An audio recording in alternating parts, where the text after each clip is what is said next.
Abra sua Bíblia na epístola que o apóstolo Paulo escreveu aos Gálatas, no capítulo 6, onde nós iremos ler do verso 6 até o verso 10, para meditarmos nesta palavra nesta noite. Certamente Deus tem algo para nos falar e nós poderemos aqui nesse texto mergulhar e tirar dele preciosas lições para a nossa vida. Capítulo 6, e o verso 6 diz assim: E o que é instruído na palavra, reparta de todos os seus bens com aquele que o instrui. Não erreis, Deus não se deixa escarnecer, porque tudo o que o homem semear, isso também ceifará. Porque o que semeia na sua carne, da carne ceifará a corrupção. Mas o que semeia no Espírito, do Espírito ceifará a vida eterna. E não nos cansemos de fazer o bem, porque a seu tempo ceifaremos, se não houvermos desfalecido.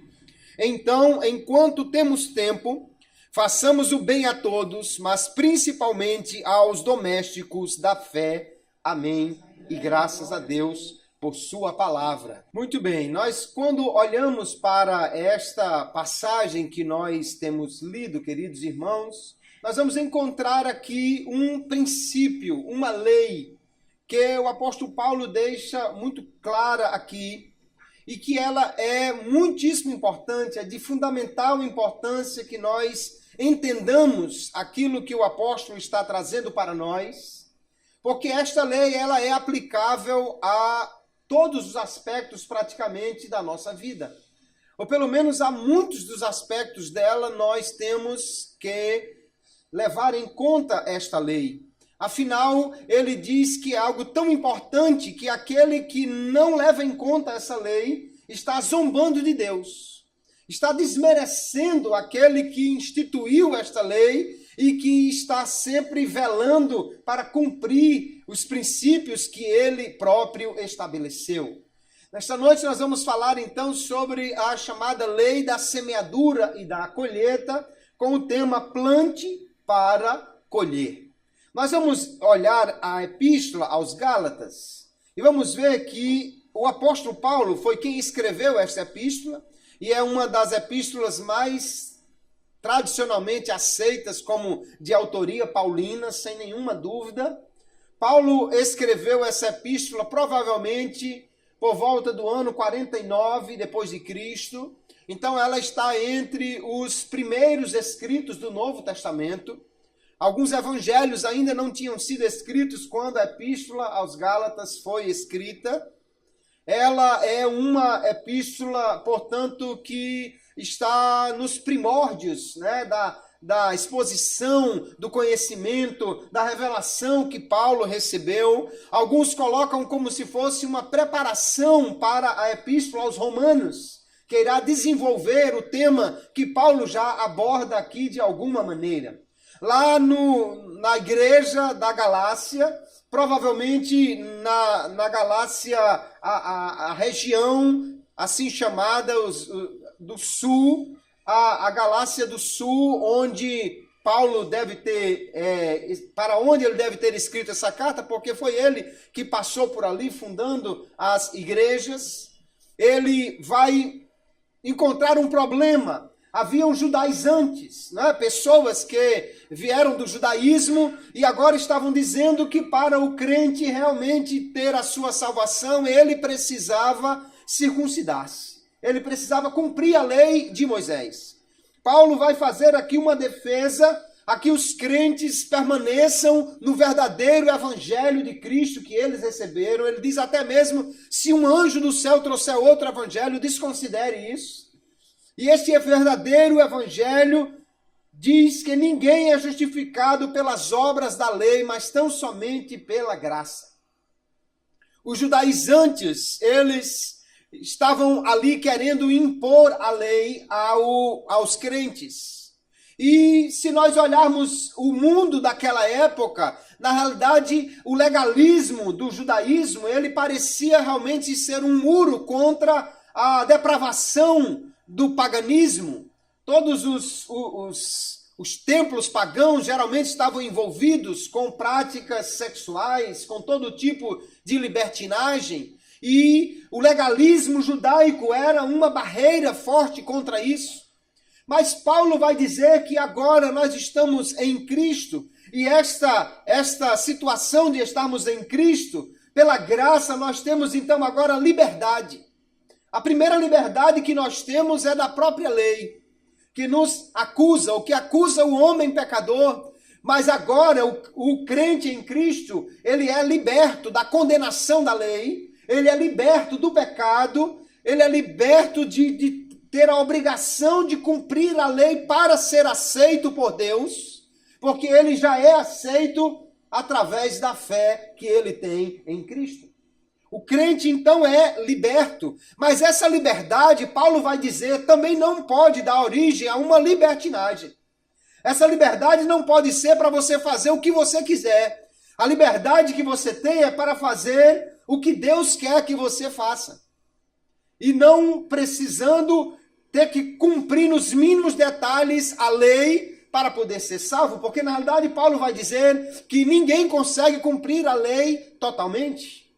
Se não consegue cumprir a lei totalmente, sempre ela estará apontando, acusando. Mas agora em Cristo nós estamos livres disso, porque a graça nos alcançou e nos deu agora uma nova condição em Cristo Jesus. Esta liberdade, então, que nós temos pela graça, ela é limitada pelo amor, porque a lei se cumpre no amor. A lei não se cumpre naquela observância mínima.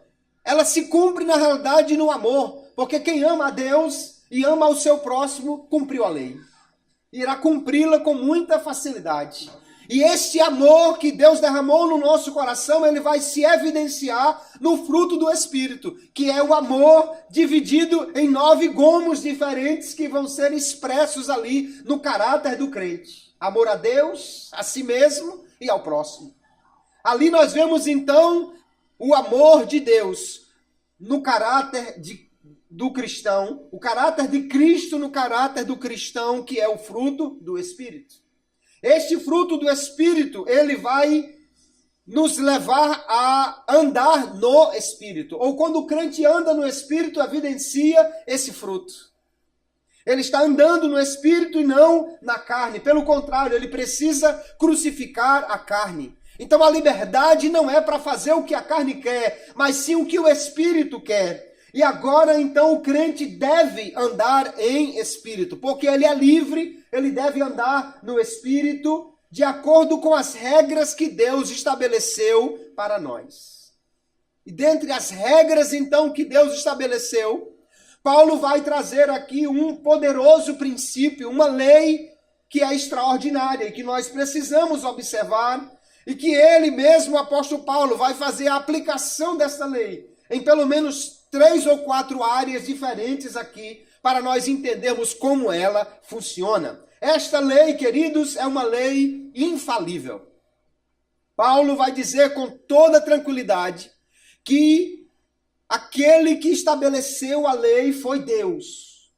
E aquele que não acreditar nessa lei, ele está errando e está zombando do Deus que estabeleceu esta lei. Ele não pode fazer isso, porque esta lei, se você acreditar, ela se cumpre. Se você não acreditar, ela se cumpre do mesmo jeito.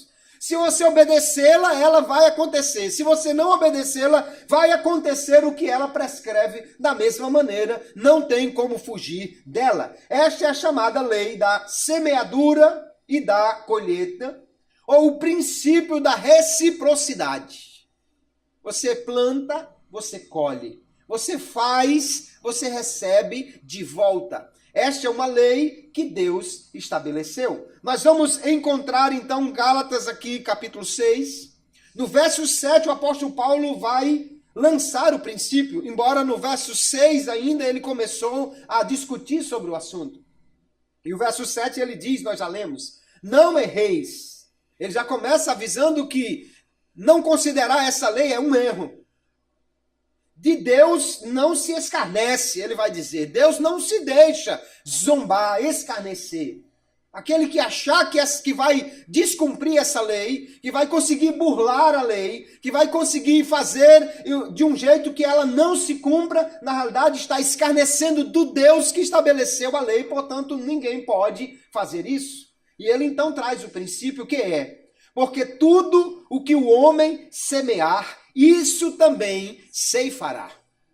O que você planta é o que você colhe. E tudo que você vai colher é aquilo que você plantar. Nós vamos ver então que aqui neste princípio há algo extraordinário. Primeiro, foi Deus quem estabeleceu essa lei, portanto é Ele quem garante que vai acontecer assim. Este é um princípio, irmãos, que Deus lançou lá na criação. Quando Deus criou o mundo, Deus disse assim, capítulo 1 de Gênesis, verso 26 em diante, e disse Deus, produz a terra erva verde, erva que dê semente, árvore frutífera que dê fruto, veja bem, segundo a sua espécie, cuja semente esteja nela sobre a terra. E assim foi. E a terra produziu erva dando semente conforme a sua espécie, árvore frutífera, cuja semente está nela conforme a sua espécie. E viu Deus que era bom. 3 vezes aqui o autor sagrado deixa claro que cada planta só produz de acordo com a sua espécie. Ou seja, você não pode plantar limão e querer colher caju. Você não pode plantar uma jaca e querer colher dali uma jabuticaba. Não pode, porque o princípio estabelecido por Deus é, de acordo com a semente, aquela espécie irá frutificar. Cada árvore dará fruto de acordo com a sua espécie, que está determinado pela semente que foi plantada, cuja semente esteja ali na terra. E Deus garantiu. Depois do dilúvio, alguém pode dizer, não, mas mudou tudo depois do dilúvio. Ok, mas Deus garantiu dizendo a Noé, enquanto a terra durar, sementeira e cega, ou seja, plantação e colheita, frio e calor, verão e inverno, dia e noite não cessarão. Então, se você quiser saber se essa lei ainda está valendo, vamos olhar os outros pontos. Dia e noite ainda estão acontecendo, verão e inverno também, frio e calor também, então sementeira e cega, ou seja, semeadura e colheita estão valendo. Enquanto existir terra, esse princípio está lançado e nunca deixará de se cumprir. Deus estabeleceu assim. Então, olhando para este princípio, em primeiro lugar, nós vemos que Paulo diz assim, tudo o que o homem semear, isso ceifará. Então, se ele não planta nada, ele não colhe nada. É preciso plantar para poder colher. O sábio Salomão, em Eclesiastes capítulo 11, verso 4, ele já diz assim, quem observa o vento nunca semeará, e o que olha para as nuvens nunca cegará. Quem fica só olhando o vento, não sei se vai chover, o vento está fraco, está forte, está assim, e não planta, ele diz, nunca cegará. Não plantou, não vai colher. Porque para poder colher, tem que plantar. Outra questão importante é que você planta e é exatamente isso o que você colhe. Este princípio é válido não somente para as plantas, mas é válido para tudo o que você faz. Nós vamos ver o apóstolo Paulo, lá em Romanos capítulo 2, ele dizendo, de Deus, o qual recompensará cada um segundo as suas obras. A saber, a vida eterna aos que com perseverança em fazer bem procuram glória e honra e incorrupção, mas a indignação e a ira aos que são contenciosos e desobedientes à verdade e obedientes à iniquidade, tribulação e angústia sobre toda a alma do homem que obra o mal, primeiramente do judeu e também do grego, glória, porém, e honra e paz a qualquer que obra o bem, primeiramente ao judeu e também ao grego. Ele está dizendo aqui que Deus recompensará cada um de acordo com as suas obras. Isso vale para o judeu, isso vale para o grego. Aquele que faz o bem colherá coisas boas. Aquele que faz o mal, aquele que é desobediente, colherá coisas ruins. O princípio é aplicável às ações dos homens, aquilo que nós fazemos. Nós vamos encontrar ainda, Mateus capítulo 7, Jesus aplicando o princípio da reciprocidade aqui, e ele diz, portanto, tudo. Eu acho interessante porque Paulo e Jesus, eles estão sempre utilizando essa palavra tudo. Quando ele diz tudo, quer dizer que abrange todas as coisas. E ele diz, tudo o que vós quereis que os homens vos façam, fazei-lhes também vós. Porque esta é a lei e os profetas. O resumo de toda a lei e de toda a revelação de Deus pelos profetas, Jesus diz, está nesse princípio. O que você quiser, tudo o que você quiser que os homens lhe façam, faça você a eles. Tudo que você quiser colher, você precisa plantar. Tudo que você quiser que alguém faça com você, você precisa fazer. E ainda no verso 16... ele diz, pelo fruto se conhece a árvore, porque você planta e é exatamente aquilo que você vai colher. E ele faz uma pergunta, colhe-se porventura figo dos abrolhos? Ou no nosso nordestinês aqui, dá para colher jaca de um pé de goiaba? Não dá. Se você plantou jaca, o que você vai colher é jaca, não adianta. Nós vemos esse princípio, então, de muitas maneiras aplicado aqui na palavra de Deus. E uma outra questão importante acerca de plantar e colher é que a Bíblia diz que a quantidade que se planta determina a abundância da colheita. Paulo diz, 2 Coríntios, capítulo 9, verso 6, e digo isto, que o que semeia pouco, pouco também ceifará, e o que semeia em abundância ceifará. Se você plantar 2 caroços de milho, você vai colher o resultado daqueles 2 caroços. Se você plantar 2 quilos de milho, você vai colher o resultado daqueles 2 quilos de milho. Não dá para plantar 2 caroços de milho e querer colher o que seria equivalente ao plantio de 2 quilos de milho. Não dá. Se você plantou pouco, você vai colher pouco. Se você plantou mais, você vai colher mais. Se você plantou muito, você vai colher muito. É um princípio. E é muito claro de se entender isto aqui. Eu gosto de uma frase do escritor John Stott, que ele diz assim, quem decide como será a colheita não são os que colhem, mas os que plantam. Porque se não plantar nada, não colhe nada. Se plantar pouco, colhe pouco. Se plantar muito, colhe muito. Se plantar uma semente boa, colhe coisa boa. Se plantar uma semente ruim, colhe uma coisa ruim. Então, de fato, quem determina a colheita é aquele que planta. Se ele plantar certo e se ele plantar muito, ele vai colher abundantemente e vai ser uma colheita muito maravilhosa, produtiva, extraordinária, porque ele plantou de acordo com o que ele queria colher. Nós vemos então o apóstolo Paulo. Ele vai aplicar esse princípio aqui. Nós vamos ver pelo menos aqui 3 áreas que Paulo vai aplicar esse princípio. Primeiro, ele já começou no verso 6 a falar sobre semear no ministério cristão. E ele vai dizer então aqui no verso 6 que aquele que é instruído na palavra deve repartir os seus bens com aquele que o instrui. Isso quer dizer que aquele que recebia a orientação da palavra de Deus deveria ajudar a sustentar o seu mestre, aquele que o instruía. Nós vamos perceber, queridos, que Paulo está falando aqui de algo que ele vai sustentar também em outras epístolas e que está de acordo com o que o próprio Senhor Jesus já tinha afirmado. É que o trabalhador é digno do seu salário. Nós vamos encontrar em 1 Coríntios capítulo 9, o apóstolo Paulo aplicando esse princípio. E ele diz, olha, se nós semeamos para vós as coisas espirituais, Será muito que de vós colhamos as materiais? Se outros participam deste direito sobre vós, por que não nós com mais justiça? Mas nós nunca usamos deste direito, antes suportamos tudo, para não pormos impedimento algum ao evangelho de Cristo.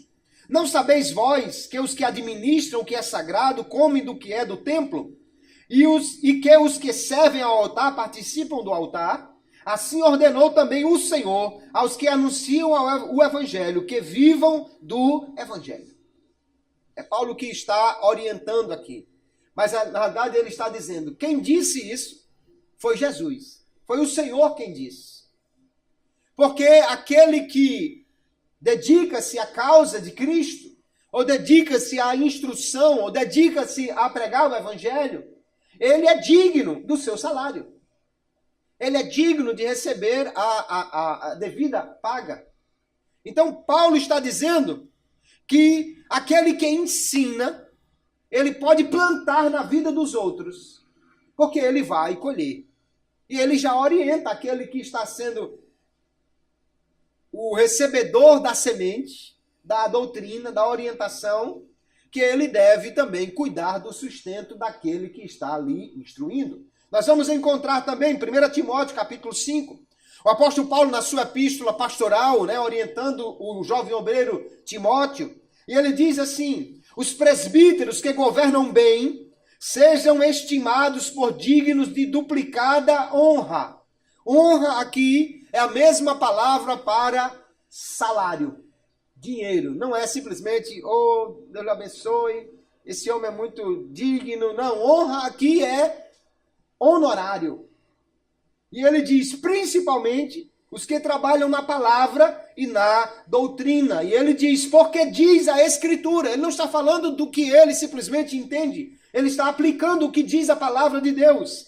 A Escritura diz, não ligarás a boca ao boi que debulha, e digno é o obreiro do seu salário. Então, se ele se esforça para ensinar, ele deve receber. E aquele que se esforça na doutrina, ele diz, deve receber em dobro. Ele não explica por quê, mas eu imagino. É porque naquela época, livro já era caro. Aliás, era mais caro do que hoje, porque era feito à mão. Então era preciso ter o recurso para poder ler. Paulo, quando teve que fazer uma viagem meio às pressas, deixou os livros dele lá, mas quando ele escreveu uma carta, já botou uma recomendação, meu amigo, quando vier, traga os meus livros que eu deixei aí.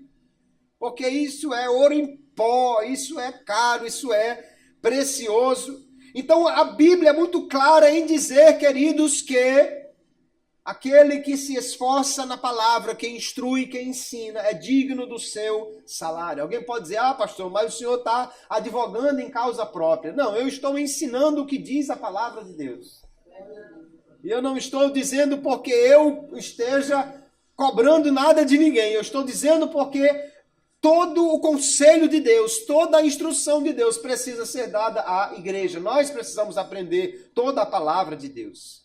Então aqui fica claro que aquele que instrui, ele pode se dedicar e deve se dedicar a isto, porque ele está semeando e ele vai colher.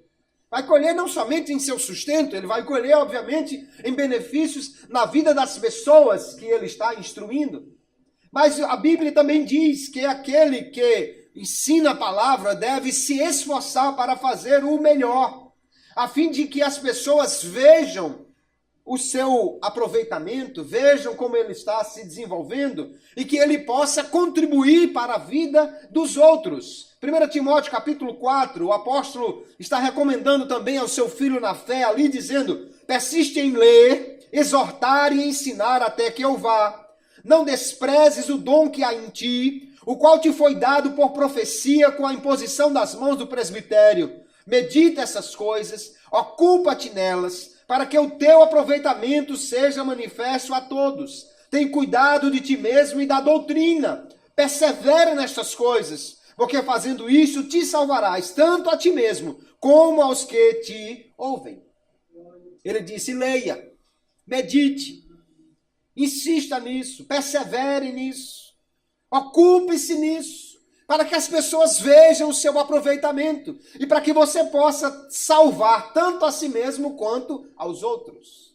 Salvar aqui, ele não está dizendo que é ele que salva, mas ele está dizendo que é a palavra que vai trazer ao coração o caminho certo para a salvação, tanto para o que instrui como para o que é instruído. E o que é instruído, então, deve contribuir para que o seu instrutor possa continuar a sua obra.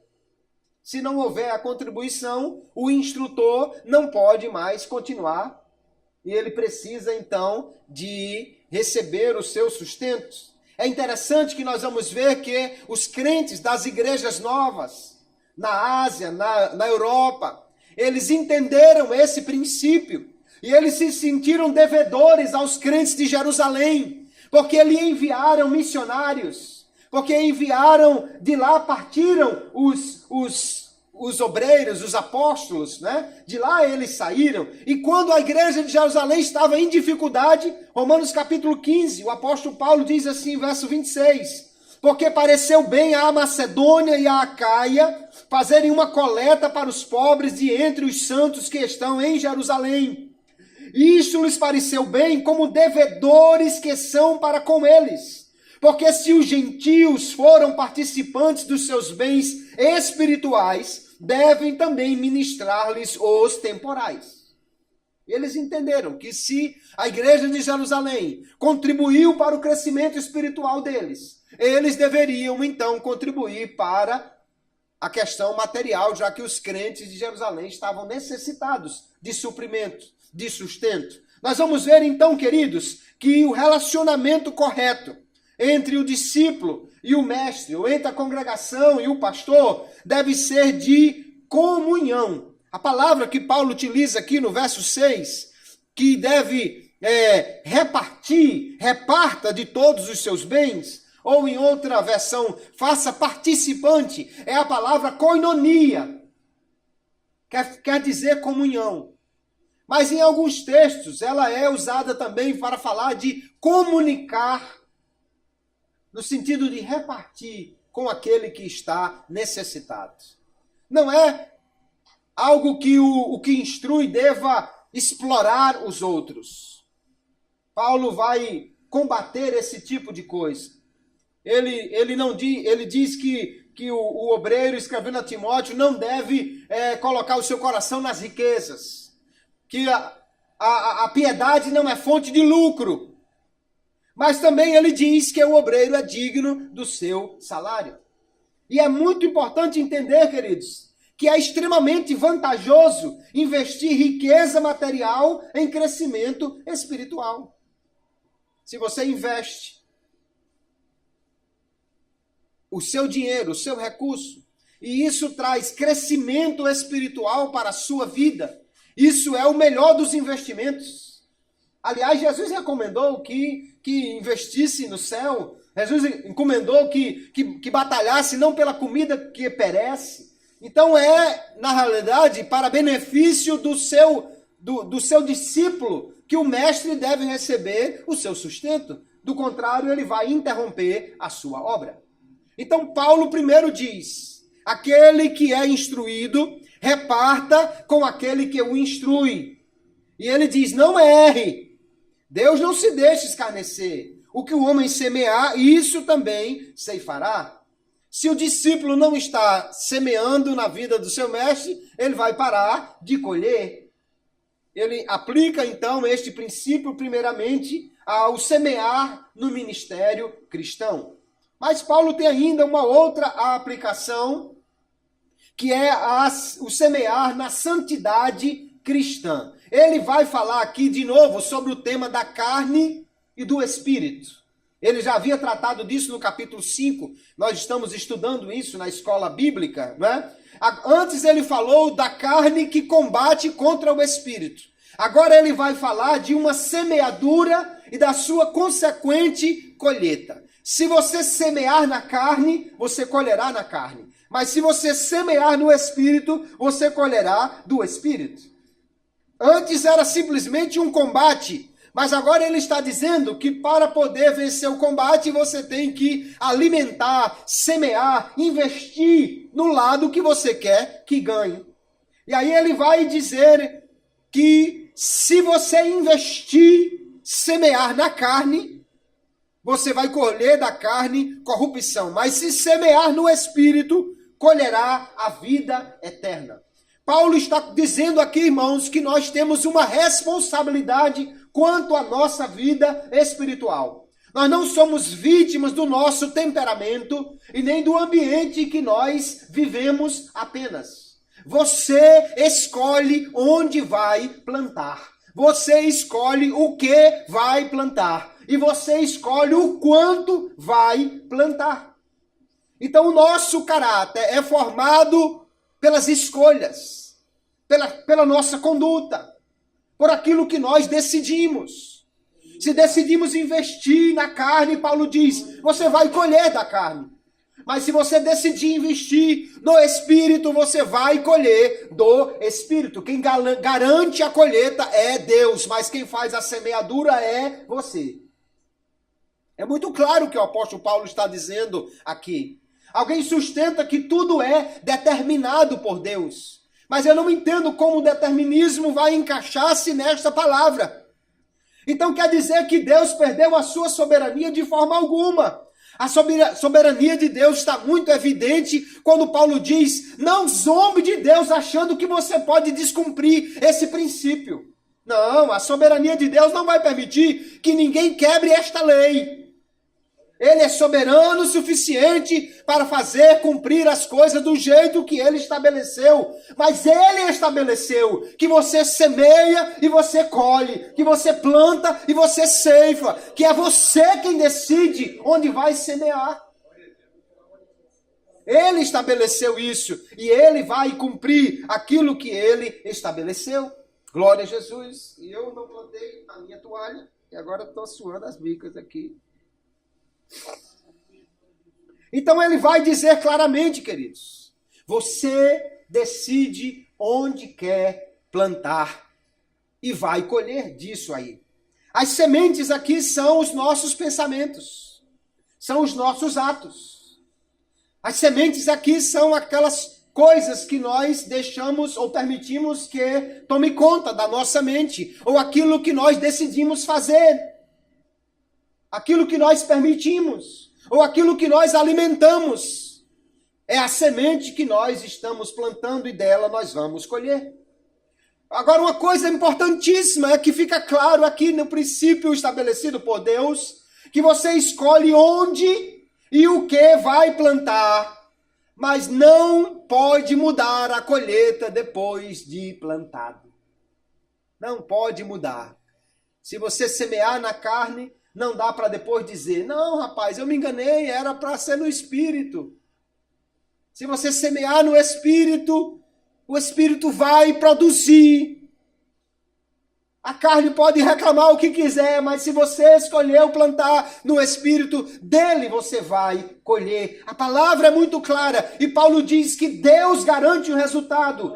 Ignorar o resultado disso é zombar de Deus. Então nós vamos ver que, em primeiro lugar, ele diz que se alguém semear na carne, colherá corrupção. A carne aqui é a nossa natureza caída, é a nossa natureza inclinada a fazer o que desagrada a Deus, com seus desejos pecaminosos. Ele já falou abundantemente disso no capítulo 5. Semear na carne é alimentá-la, é contribuir para o seu fortalecimento. Romanos 8:13, ele diz, porque se viverdes segundo a carne, morrereis. Mas se pelo Espírito mortificardes as obras do corpo, vivereis. Então, se você alimentar a carne, o resultado certo é morte. Morte espiritual e morte até física. Se você semeia na carne, você vai colher isso. Então, os nossos atos, os nossos pensamentos, irmãos, são sementes. Toda vez que você alimenta um ressentimento, você está semeando ira e contenda e você vai colher. Toda vez que você alimenta uma fantasia impura, que você alimenta consumindo conteúdo imoral, Você está semeando promiscuidade, lascívia, infidelidade e você vai colher. Toda vez que você semeia, está na companhia de gente ímpia. Ou se colocar numa situação onde a tentação é real, você está semeando o pecado e você vai colher. Vai colher, não adianta. É determinante aquilo que nós semeamos e onde nós semeamos. Se você alimenta mágoa, ressentimento, ódio, você vai colher. Se você alimenta um pensamento impuro, se você alimenta uma fantasia sexual, você está semeando infidelidade, impureza, e você vai colher daí. Se você semeia em amizades que acabam levando você para aquilo que Deus não quer, você vai colher daí. Aquele que semeia da carne, colherá da carne a corrupção. Mas aí também tem o outro lado. Semear no Espírito.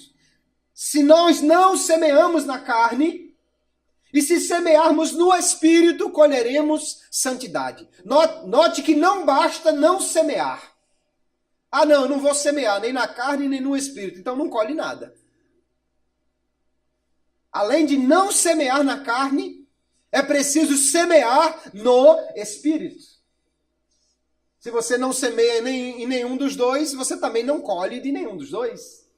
Ah, eu não vou semear na carne não, vou ficar em casa trancado, vou para uma caverna, vou ficar lá em cima do farol, trancado, não vou para... Então você, tudo bem, não está semeando na carne, mas também não está semeando no Espírito. E a promessa não é, se você não semear na carne, você vai colher do Espírito. Não, a promessa não é essa. A promessa é, se você semear no Espírito, do Espírito você colherá. Então não basta não semear na carne, é preciso semear no Espírito para poder colher a santidade.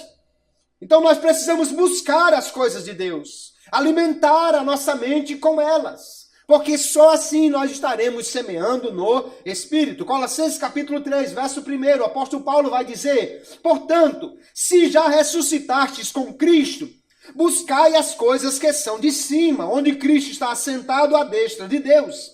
Pensai nas coisas que são de cima e não nas que são da terra. Quando você começa a pensar nas coisas de Deus, a ocupar a sua mente com ela, quando você começa a semear no Espírito, você vai colher daí. Cada vez então que você lê a Bíblia, ou quando você lê um bom livro cristão, você está semeando crescimento espiritual. Mas pastor, até o livro de Levítico, até o livro do Levítico. Pode ler. Você está semeando. E a palavra de Deus é o Deus que a proferiu que garante. Ela não voltará para mim vazia. Deus vai dizer assim: assim como a chuva, quando cai sobre a terra, não é possível que nela não produza. Você conhece algum lugar onde chove e não nasce nada? Conhece algum lugar onde chove, chove, chove e não nasce uma planta? Deus diz assim: pois assim será a palavra que sair da minha boca. Ela não voltará para mim vazia. Então leia a Bíblia. Você está semeando, aleluia. Semeando no Espírito e você vai colher dele, aleluia. Cada vez que nós nos dedicamos à oração, ao jejum, a cultuar a Deus, nós estamos semeando comunhão com ele e vamos colher.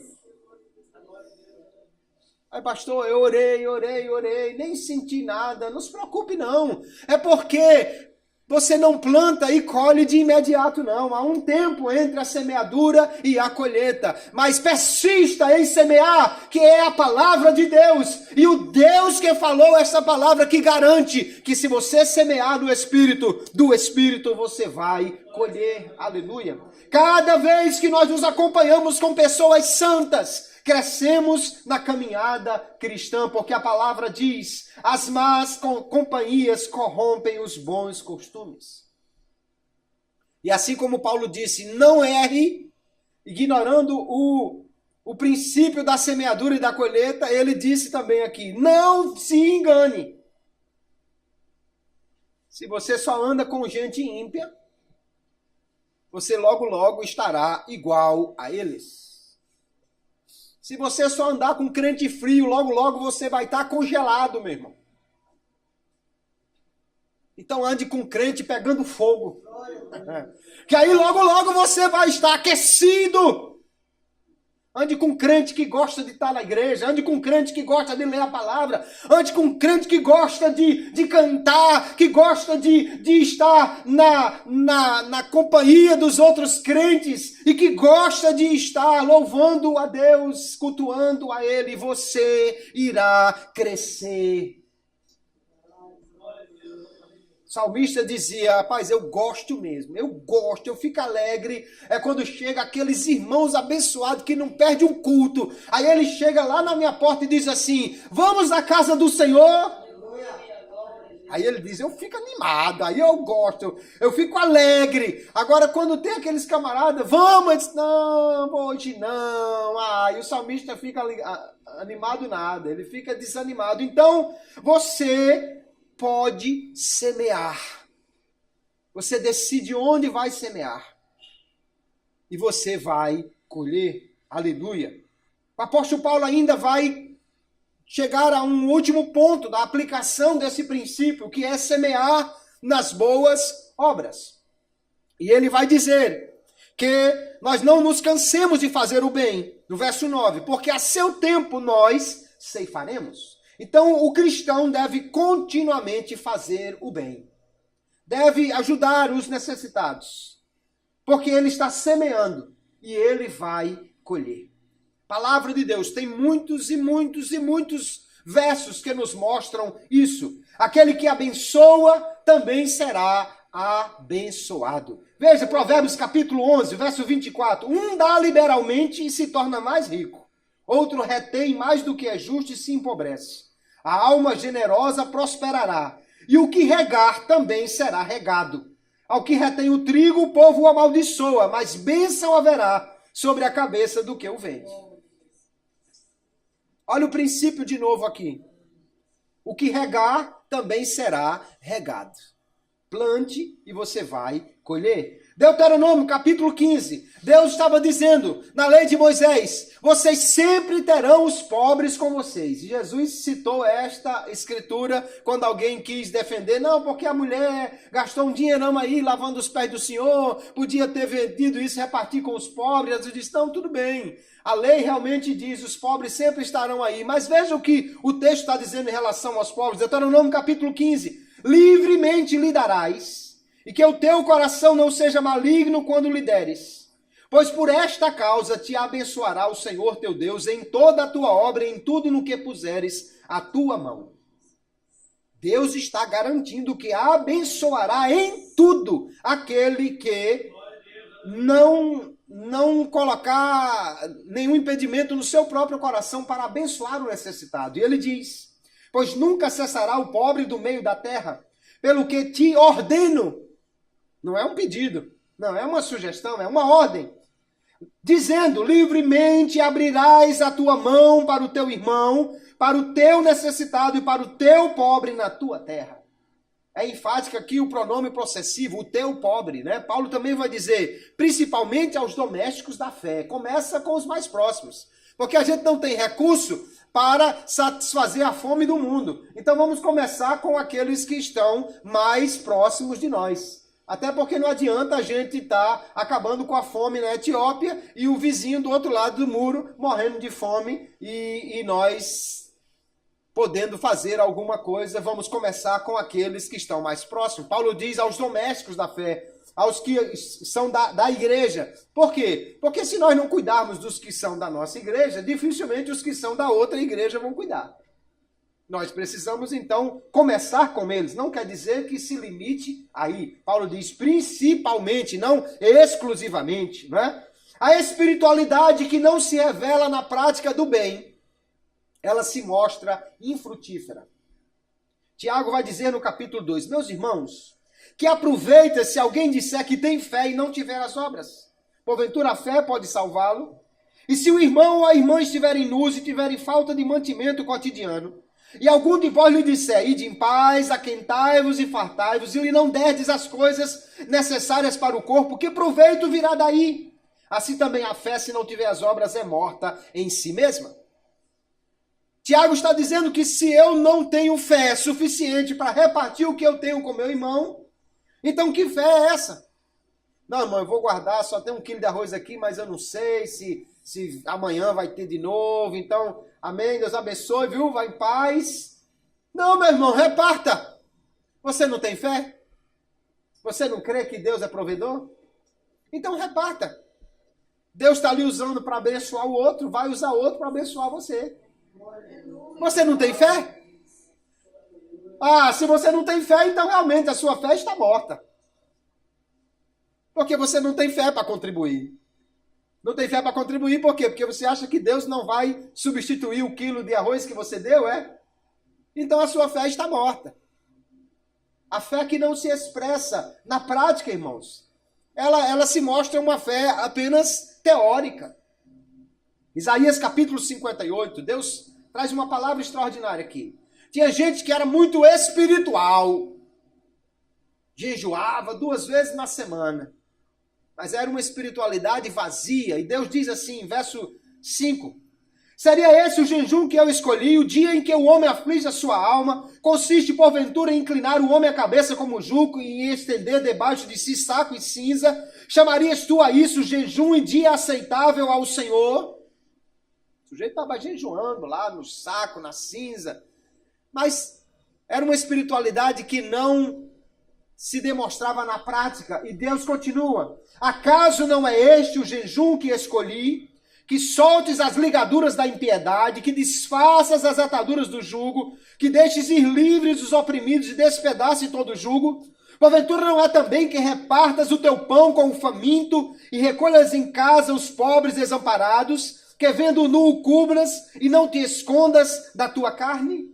E ele continua, então romperá a tua luz como a alva, e a tua cura apressadamente brotará, e a tua justiça irá diante de ti, e a glória do Senhor será a tua retaguarda. Então clamarás, e o Senhor te responderá, gritarás, e ele dirá, eis-me aqui. Se tirares do meio de ti o jugo, o estender do dedo e o falar iniquamente, e se abrires a tua alma ao faminto e fartares o aflito, então a tua luz nascerá nas trevas e a tua escuridão será como o meio-dia. O Senhor te guiará continuamente, te fartará até em lugares áridos e fortificará os teus ossos. Serás como um jardim regado e como um manancial cujas águas nunca falham. É Deus quem está prometendo isso aqui, irmãos.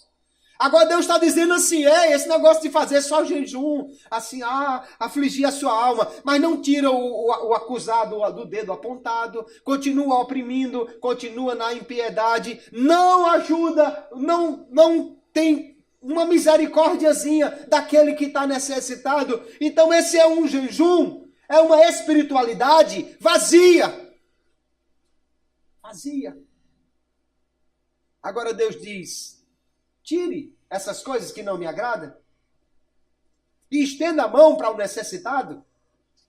Aí ele diz assim, haverá uma bênção extraordinária. Irmão, porque o tempo não dá nem para a gente esmiuçar aqui a quantidade de bênção que Deus está falando, mas ele fala de coisas extraordinárias. Até na retaguarda haverá uma glória do Senhor. Aleluia.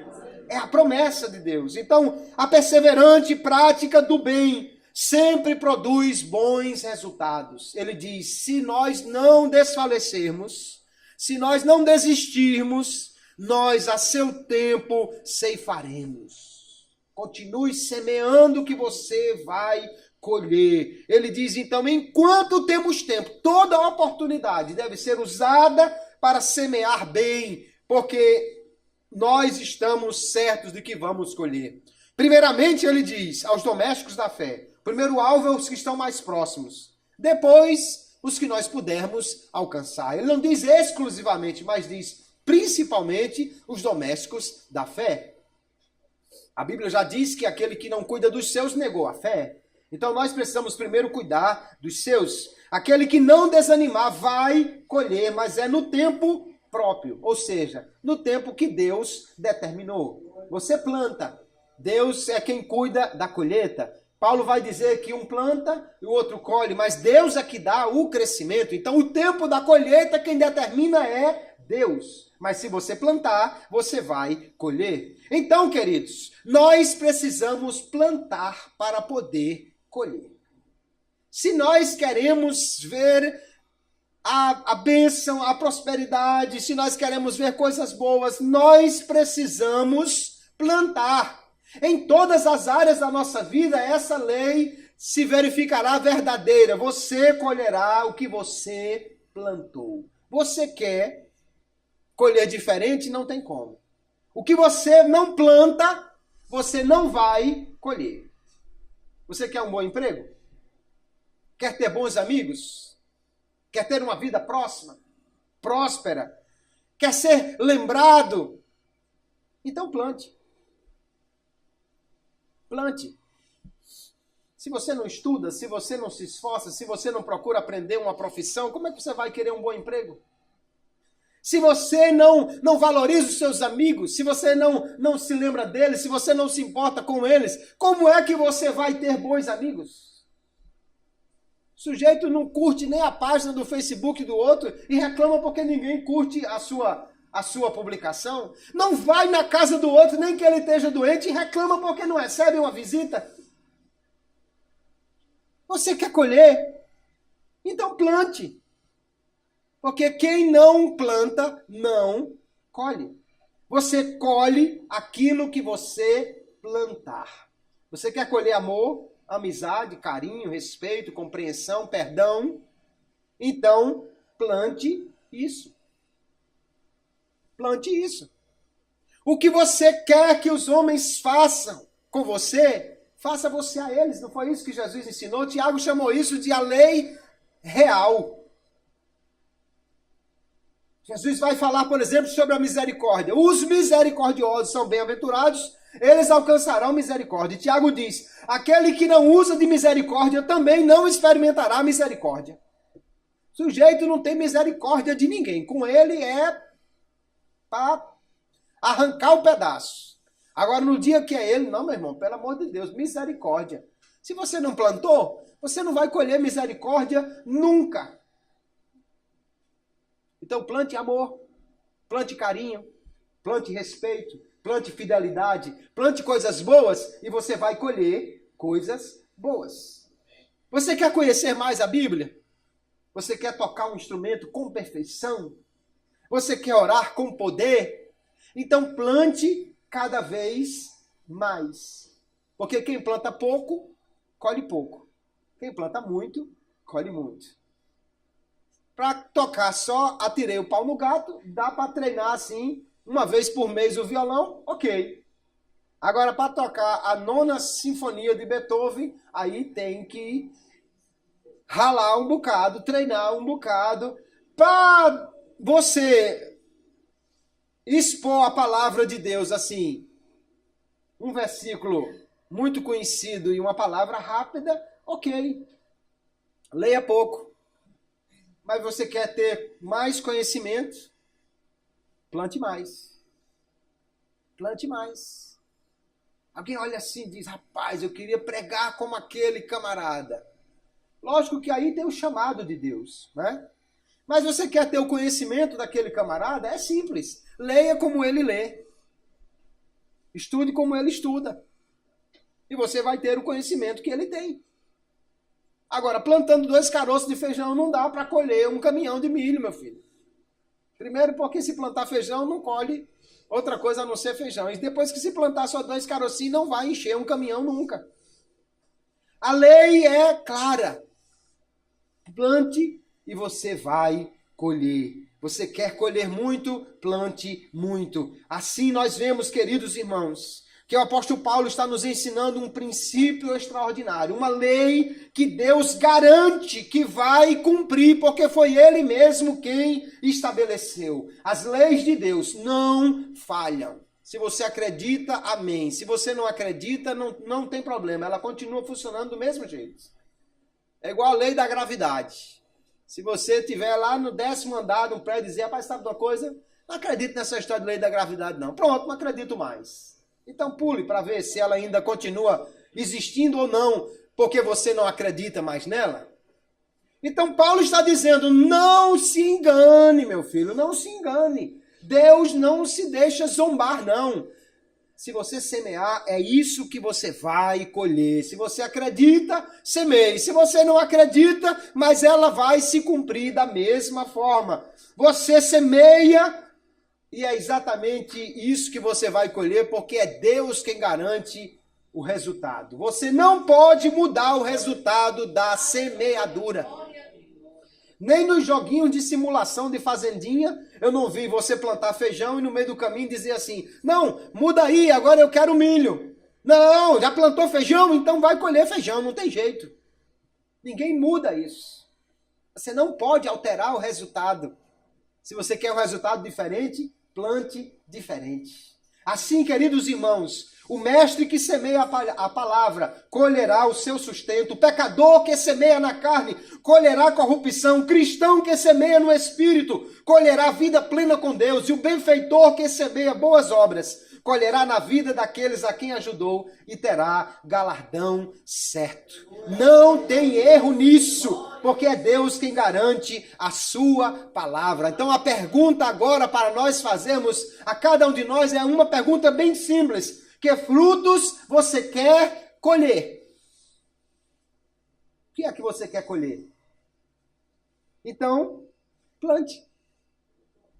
Plante o que você quer colher.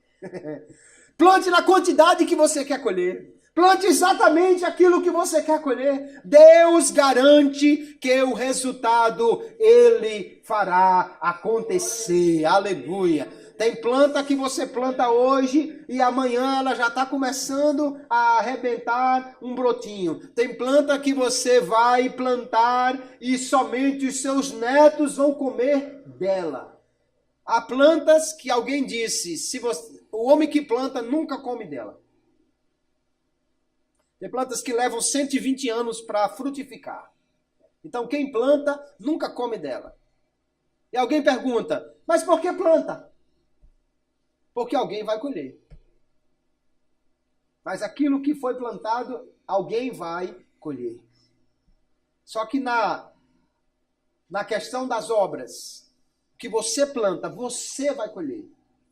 Outros também poderão colher disso, seja da boa ou da semente ruim. Outros também colherão disso. Mas você irá colher, porque a palavra de Deus nos garante. Então, queridos irmãos, vamos levar para nós esta lei no coração hoje. O que você quer colher, você precisa plantar. Quanto mais você plantar e onde você plantar, é isso que você vai colher. Plante no bem, plante no espírito.